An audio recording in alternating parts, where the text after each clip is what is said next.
Cette chaîne s'adresse à celles et ceux qui ne cherchent plus à avoir raison, mais à se comprendre réellement dans leurs relations, dans leur travail et dans leur rapport à eux-mêmes. Bienvenue avec nous. Bienvenue. Bonjour Eliette.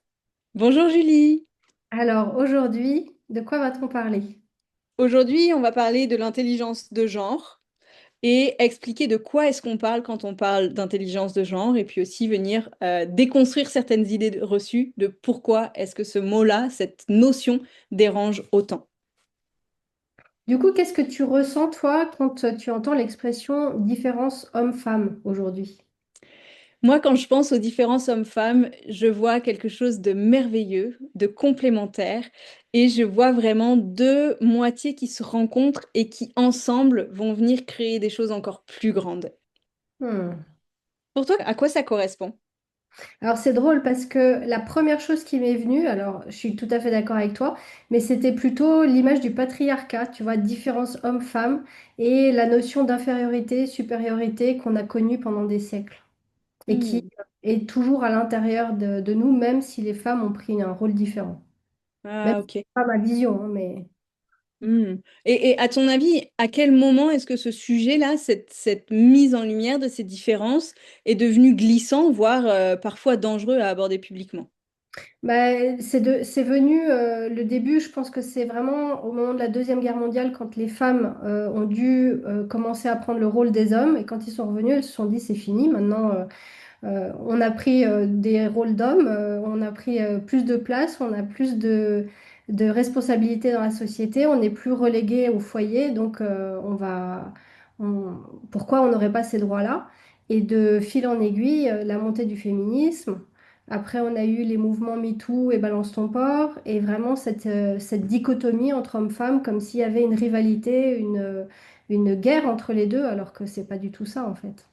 Ouais. Est-ce que tu penses que du coup, cette sensation que les femmes étaient reléguées à la maison quelque part, c'était euh, parce que ça paraît dégradant de l'extérieur d'avoir ce rôle-là, ou au contraire, parce que ce qu'il y avait derrière, c'était plus la dépendance à un mari qui était pas très souvent bienveillant, ou où il n'y avait pas forcément d'échange de liens et que c'était plus un cadre sociétal, quoi.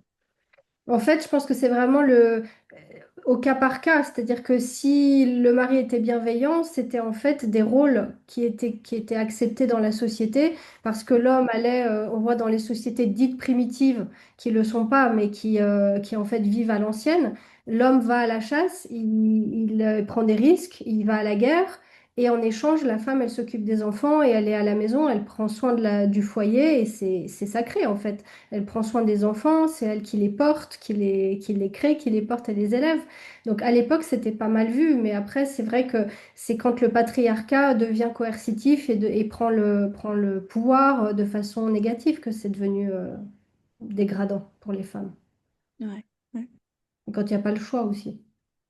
Ouais, je pense que c'est surtout ça. Quand c'est quelque chose de subi plutôt que de choisi. Parce qu'au contraire, je pense que quand tu es vraiment bien, que tu te sens soutenue, etc., en tant que femme, bah, c'est un plaisir de faire pour les autres. C'est un plaisir d'avoir ce rôle-là qui est, enfin, je veux dire, la maternité, le fait de s'occuper des enfants, de préparer pour les autres, c'est un bonheur quand c'est pas quelque chose qui est subi et obligatoire, quoi. Tout à fait. C'est toujours une question, se poser la question du choix. Ouais. Est-ce que toi, au niveau du coaching, au niveau des ateliers que tu as donnés, tu as évité le terme intelligence de genre qu'on utilise avec Mars-Vénus euh, par peur d'être mal comprise? Ce que éviter de dire des choses, pas spécifiquement, par contre, de vraiment venir prendre, poser le cadre, dans le sens, tous les hommes ne sont pas pareils, toutes les femmes ne sont pas pareilles, on est des êtres magnifiques, complexes, et on a tous une personnalité qui vient rentrer en jeu, qui dépend de comment on a été porté pendant notre gestation, qui dépend de comment on a été éduqué, dans quel environnement, etc. Et du coup, c'est comment venir amener cette notion de complémentarité et de polarité entre les hommes et les femmes sans venir juste diviser les hommes ils sont comme ça puis c'est tout, les femmes elles sont comme ça puis c'est tout, puis en fait il n'y a qu'une manière de fonctionner quoi. C'est vraiment sortir de ce modèle-là et amener au contraire comme une inspiration nouvelle de pouvoir dire regardons où sont nos forces les uns les autres, puis comment on se complète et comment ensemble dans cette complétude, on arrive à, ben, en fait, quand on connaît mieux l'autre, on l'aime mieux. Quand on sait apporter à l'autre ce qui lui fait du bien, on le respecte plus. Et là, on commence à créer un cercle vertueux à ce moment-là.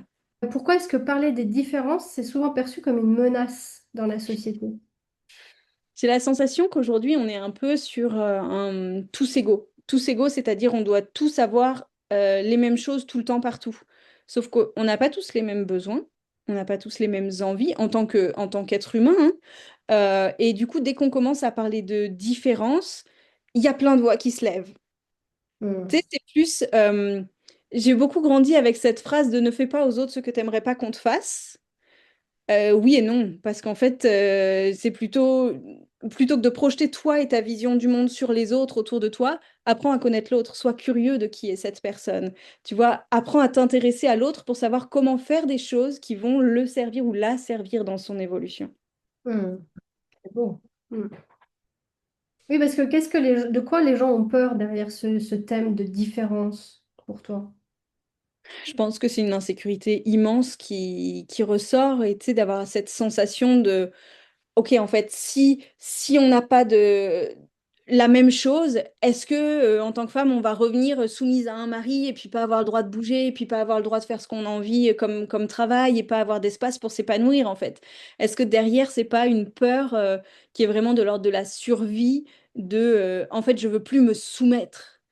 Mais c'est toute cette question de à quoi est-ce qu'on se soumet? Est-ce qu'on se soumet à dans d'une manière qui élève de se mettre en dessous, que ce soit d'une autorité, mais du coup de quelle autorité on parle et de comment est-ce qu'on peut choisir quelque chose, une énergie, une personne qui va nous inspirer. Parce que quand une personne nous inspire, on a envie de la suivre, on a envie de se soumettre, d'aller en dessous de ce qu'elle propose parce que ça nous inspire. Donc c'est Hmm. toujours, est-ce que la soumission, elle est par force euh, et par restriction quelque part, ou au contraire, est-ce que c'est quelque chose qui élève et qui est pas être en dessous de se sentir moins que l'autre, mais au Hmm. contraire, être en dessous de quelque chose qu'on reconnaît comme inspirant. Oui, tout à fait. Est-ce que justement nier ces différences, ce serait pas une façon de ne pas avoir à s'adapter? Ah ben, c'est sûr que c'est plus simple de remettre la faute sur l'autre et puis de dire non, non, c'est pas moi. Moi, je vais bien. C'est toi qui vas pas. Donc, ouais, ça, évidemment, je pense que c'est vraiment toujours beaucoup plus facile de pointer l'autre et puis de dire, bah, c'est toi qui as un problème. Et du coup, moi c'est bon, tout va bien, quoi. Tandis que si on fait ce choix-là, d'aller vraiment dire, bah, ok, je vois qu'il y a des différences, je vois que là, on se comprend pas. Comment est-ce qu'on peut arriver dans cet espace d'échange? Je suis prête à m'adapter pour cette situation-là. Je suis prête à faire des efforts parce que je sais que ce qu'il y a derrière, c'est plus important pour moi que juste de m'arrêter là à mon petit bonheur, ce que je pense être mon bonheur personnel, qui en fait n'est juste que le reflet de mes limites intérieures à travers du monde dans lequel j'ai grandi. Hmm. Tout à l'heure, tu parlais de complémentarité dans le couple. Pour moi, c'est vraiment clé. Et le fait que le couple, c'est vraiment le plus grand catalyseur d'évolution aujourd'hui sur Terre. Et qu'il y a pas, enfin, faudrait vraiment regarder le fait qu'en tant que femme, on a extérieurement bah, du féminin apparent, mais à l'intérieur, il y a le masculin aussi. Et c'est ce qu'on a récupéré aussi, notre puissance en tant que femme, hein. Et les hommes, c'est l'inverse, c'est-à-dire qu'ils nous montrent du masculin à l'extérieur, mais ils ont aussi à récupérer leur polarité, comme tu disais, féminine, et à l'accueillir et à l'accepter, ce qui n'était pas le cas dans le patriarcat, de base. Oui, parce que le patriarcat, c'est vraiment comment le masculin, en tant que polarité, qu'il soit à l'intérieur de l'homme ou à l'intérieur de la femme, comment cette polarité masculine vient écraser la polarité féminine. Et pour le coup, on parle plus d'homme supérieur à la femme, mais de polarité qui vient écraser l'autre. Et donc, c'est comment on vient rééquilibrer ces deux polarités. Et pour le coup, ce masculin, il est écrasant parce qu'on a évolué dans une société patriarcale, portée par un masculin déviant qui vient écraser le féminin. Mais de toutes les manières, autant de l'homme physique sur la femme physique avec une soumission déséquilibrée complètement, euh, et autant de la femme sur l'homme au niveau émotionnel ou sur d'autres aspects qui fait que la femme va aller littéralement mais écraser l'homme sur d'autres aspects. Donc c'est pas la femme en tant que telle qui est mal vue dans la société, c'est vraiment le féminin, autant chez la femme que chez l'homme. Et c'est là où je pense que c'est important de vraiment ramener cette cohésion entre les hommes et les femmes, de dire arrêtons de se faire la guerre. C'est pas une histoire de patriarcat contre le matriarcat. Là, c'est juste une extrême à l'autre qui est destructive, quoi. Commençons à juste témoigner de nos différences et de la beauté que ça apporte pour pouvoir construire ensemble. Surtout que complètement, si on considère que l'autre est là pour nous aider à évoluer et à grandir, il est aussi là, pour moi en tout cas, en tant que miroir de cette part de moi que j'ai à récupérer et pour être chacun entier. Et si on est deux personnes avec des polarités féminines, masculines équilibrées, on peut se rencontrer vraiment avec... c'est une danse, ça devient une danse, ça devient... C'est surtout pas la guerre. Ouais, c'est ça. Et c'est magnifique à partir du moment où on commence à trouver cette danse et cette harmonie, tout ce qui se crée est vraiment, vraiment très, très beau. Du coup, dans le concret, qui est-ce qui paye le prix de cette confusion dans le couple? Les enfants. Bah, déjà, chaque être individuellement, parce que en fait, cette confusion, elle fait souffrir plus qu'autre chose. C'est souvent des souffrances qui ne sont pas nommées, qui sont vécues intérieurement, puis tout d'un coup, ça explose, quoi. Et c'est des sujets qui sont souvent très intimes, et c'est souvent des sujets dont on ne parle pas avec les gens autour, ou quand on en parle, bah, c'est déjà un peu trop tard où il y a déjà quelque chose qui est cassé pour l'un ou pour l'autre. Puis s'il y a des enfants au milieu, ben, les enfants ils payent le prix de ce déchirement. C'est très très rare d'avoir des couples qui arrivent à garder un équilibre après un divorce ou une séparation avec des enfants parce que tu te retrouves face à une personne que tu veux plus voir et avec qui tu es obligé d'être là. Et si tu fais pas un travail pour réussir à ramener cette communication quand il n'y a plus d'entente, pour le coup, c'est l'enfant qui est déchiré entre les deux parce que l'enfant, il est aussi, on pourrait dire, fidèle ou en tout cas il voit ses deux parents euh, comme la perfection quelque part, puisque c'est par eux qu'il apprend le monde. Donc ça dépend aussi de l'âge auquel les parents se séparent. Mais l'enfant, il voit vraiment cette image de papa et de maman comme la source et l'origine. Et donc s'il y a une séparation, dans l'enfant, il arrive plus. C'est oui, mais lui, il me dit ça, mais elle me dit ça. Mais en fait, je regarde où, qu'est-ce que je fais? Bah, à l'intérieur, il y a quelque chose qui se sépare et c'est comme si l'enfant ne pouvait plus s'apprécier dans son entièreté parce que de toute façon, maman déteste papa, papa déteste maman et donc moi au milieu, je suis quoi? Tu vois? Donc pour moi, ceux qui sont vraiment au milieu de ça, dans cette confusion-là, au sein du couple en tout cas, c'est vraiment les enfants. Mhm. Et du coup, dans le travail, le prix de cette confusion. Bah, le prix de cette confusion au niveau du travail, je pense que ça vient dans le non-respect des rythmes de chacun. Et du coup, bah, ce qui en vient, c'est la productivité qui va être moins importante, les incompréhensions, les conflits qui vont en découler, et puis le fait de vouloir que tout le monde ait les mêmes rythmes tout le temps. Et ça, on commence à le voir dans certaines grandes entreprises, de dire, bah, OK, en fait, il y a des espaces où les rythmes ne sont pas forcément 8h, 18h tous les jours, et puis, il y a de l'espace pour faire d'autres choses, il y a de l'espace pour que la créativité arrive autrement. Et c'est pas que au niveau du genre, c'est vraiment au niveau du respect de l'être humain aussi, tu vois, à Mhm. ce niveau. Qu'est-ce que l'intelligence de genre n'est pas, selon toi? Euh, L'intelligence de genre, pour moi, c'est pas faire rentrer les gens dans les cases et dire c'est tout comme ça, et puis c'est pas autrement. Mhm. C'est vraiment développer justement cette intelligence de compréhension qu'on a des différences. On va pas retrouver le même niveau de différence chez tout le monde, parce qu'on a évidemment un cadre dans lequel on a grandi qui va être très très différent, puis on est avant tout des personnalités, mais il y a une réalité hormonale qui est là et qui est à respecter dans notre corps.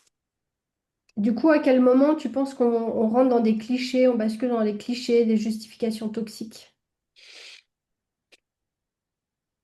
Quand on va s'accrocher à quelque chose qui nous semble confortable et qu'on n'est pas prêt à remettre en question ou à voir évoluer, parce que ça fait partie quelque part de la sécurité intérieure qu'on s'est construit et que parfois c'est juste trop inconfortable d'aller en dehors de cette sécurité qu'on a construit là parce que c'est comme ça qu'on a appris à survivre aussi dans certaines situations.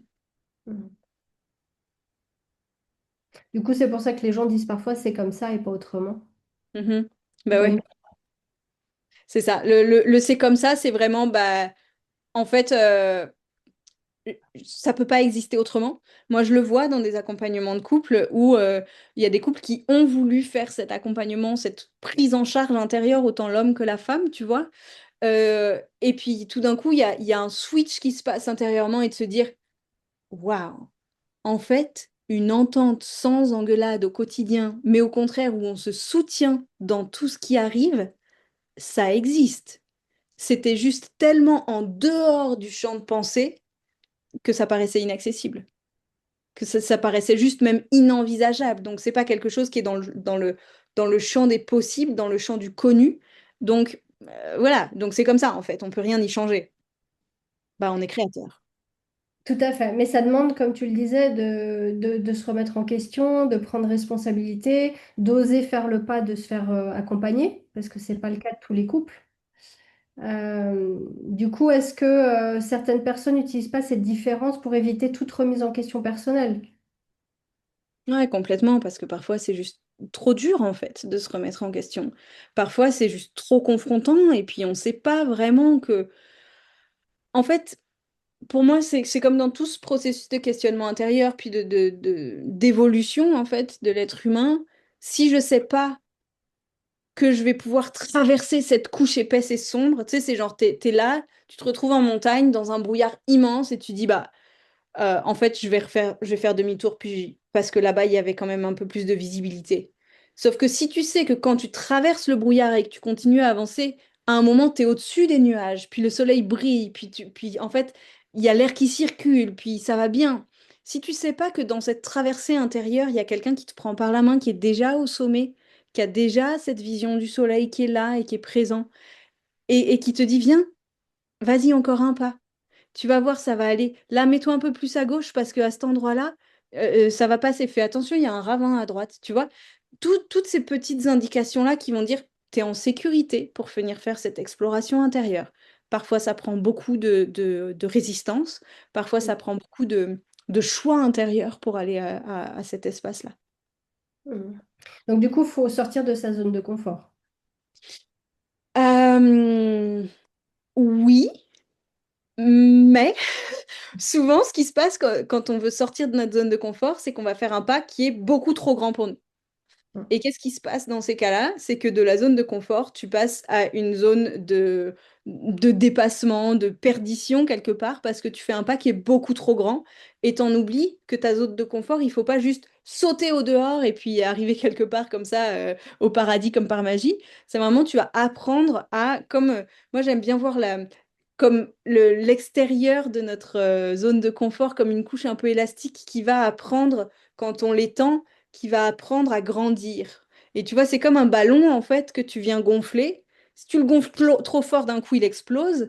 Mais si tu le gonfles petit à petit, tu vas pouvoir l'emmener à un espace qui te donne plus de place, qui te permet d'évoluer. Et petit à petit, plus cette zone de confort, tu vas la faire grandir. Et encore une fois, là, de manière générale, les hommes et les femmes ne vont pas aborder de la même manière cette sortie de zone de confort. Pour les femmes, ça va plutôt être rester à l'intérieur et l'étendre petit à petit. Et pour les hommes, ils vont beaucoup avoir besoin d'en sortir un petit peu pour la ramener à eux. Mhm. Et donc, dans cette expansion-là, on va pouvoir grandir, grandir perpétuellement. Et du coup, arriver à un certain moment de notre vie avec une zone de confort qui est complètement étendue et qu'on n'a plus envie d'arrêter de faire évoluer parce qu'on devient curieux de tout ce qu'il y a autour, parce que c'est juste ça, le bonheur de la vie et puis d'apprendre des nouvelles choses en permanence. Mhm. D'où l'idée de faire des petits pas, puisque si on ne fait pas des petits pas, notre système de survie, qui est vraiment relié à notre cerveau reptilien derrière, là, et veut absolument pas qu'on y aille parce que c'est trop dangereux. Donc, Ouais, c'est pas petit pas. Et être accompagné, ça fait beaucoup de bien. Comprendre l'autre, en fait, qu'est-ce que ça m'oblige à lâcher sur moi-même? comprendre l'autre, c'est apprendre que moi, petite personnalité, je ne suis pas toute sachante et mon prisme de vue sur la vie n'est pas la vérité, n'est pas la vérité absolue. C'est le prisme dans lequel j'ai grandi. Et d'apprendre à aller comprendre l'autre, ça m'oblige à voir que bah, il y a des endroits où peut-être moi je suis défaillante dans ma manière de communiquer, dans ma manière d'être. Ouais. Ouais. C'est OK. C'est OK parce qu'on apprend à grandir ensemble, on apprend à grandir avec les gens qui nous entourent, on apprend à grandir avec les nouvelles personnes qu'on rencontre au fur et à mesure de notre évolution. Et ça, souvent, on le voit. Tu sais, une grande prise de conscience intérieure, puis tout d'un coup, tu as un grand chamboulement dans ta vie. Toutes les personnes qui étaient là avant disparaissent en quelques mois et tu as tout plein de nouvelles personnes qui arrivent dans ta vie. Et là, il s'est passé quoi? Bah, tu as ouvert ton champ de conscience, ton champ de pensée, et du coup, aujourd'hui, tu es dans des environnements qui sont différents. Ouais, du coup, c'est bien de connaître l'autre, mais si on ne se connaît pas soi-même, qu'est-ce qui se passe aussi? Bah, si on ne se connaît pas soi-même, on ne peut pas vraiment aller connaître l'autre. Hmm.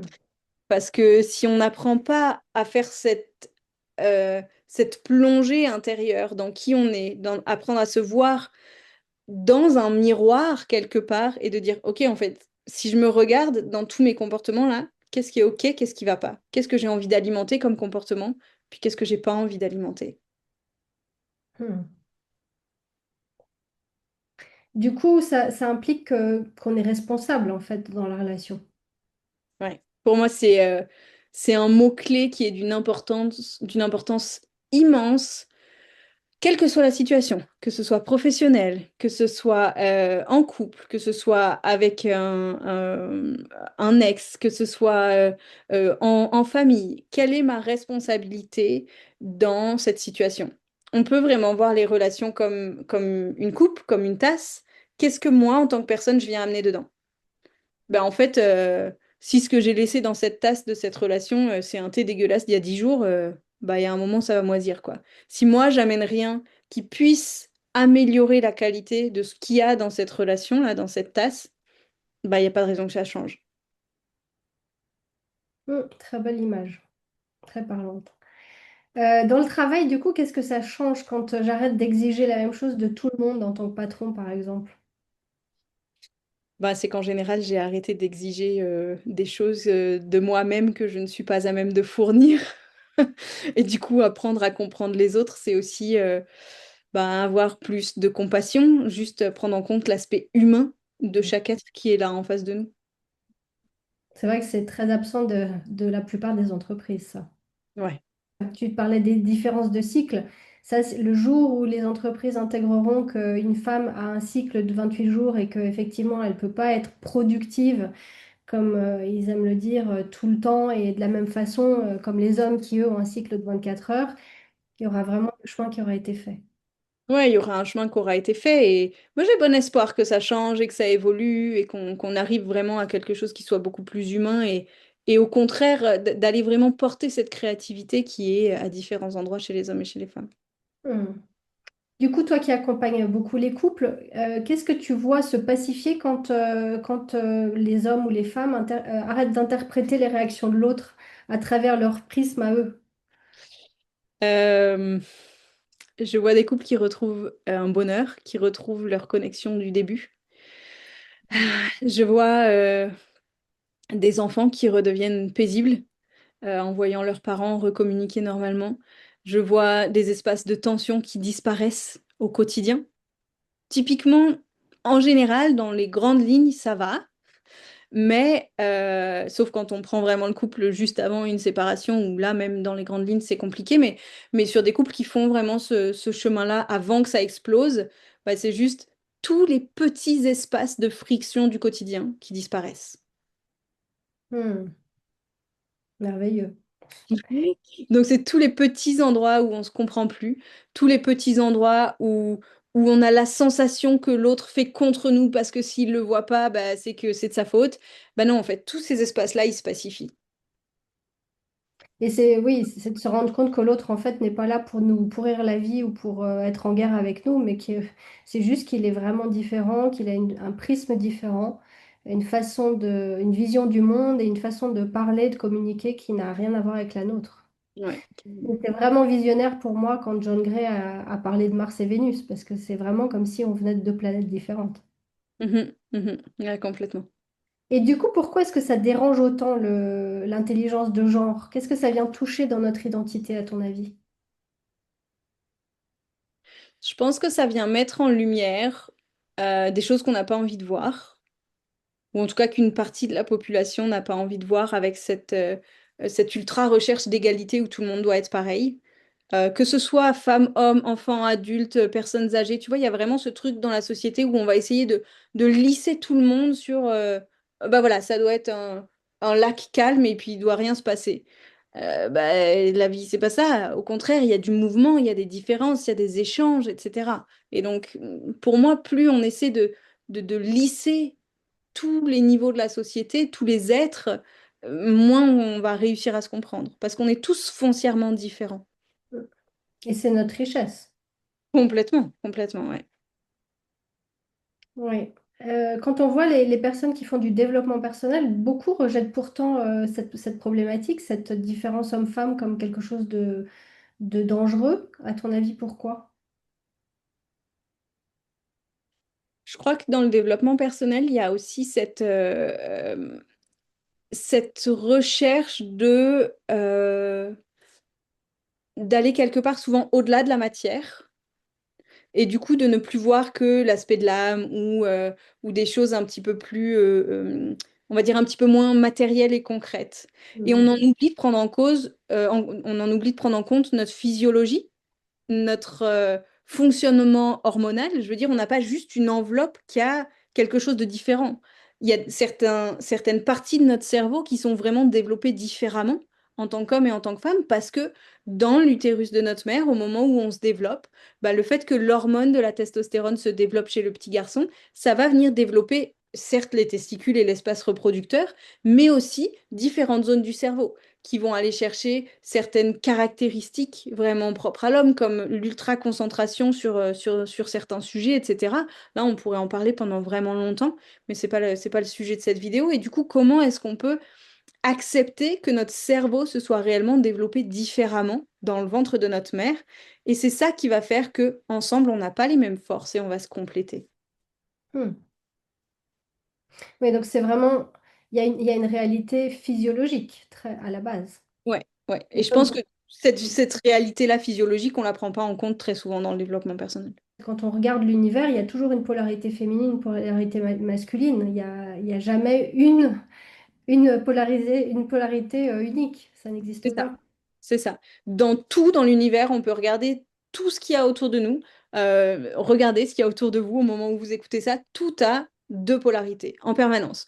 On prend une coupe, on met de l'eau. La coupe est féminine, l'eau à ce moment-là est masculine parce qu'elle vient remplir, elle vient pénétrer la matière.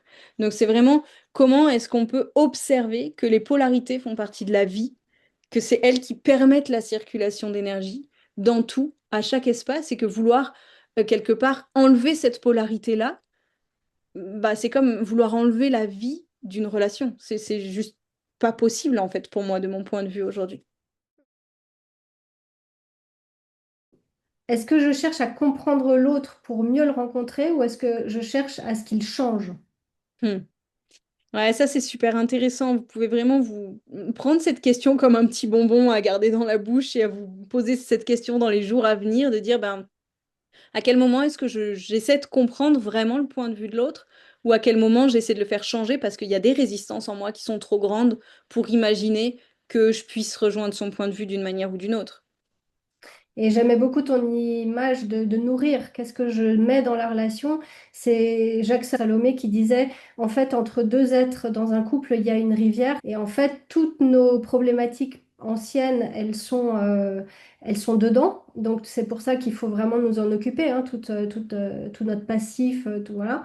Qu'est-ce que je mets dans la relation? Voilà, comment je vais honorer la relation et la nourrir?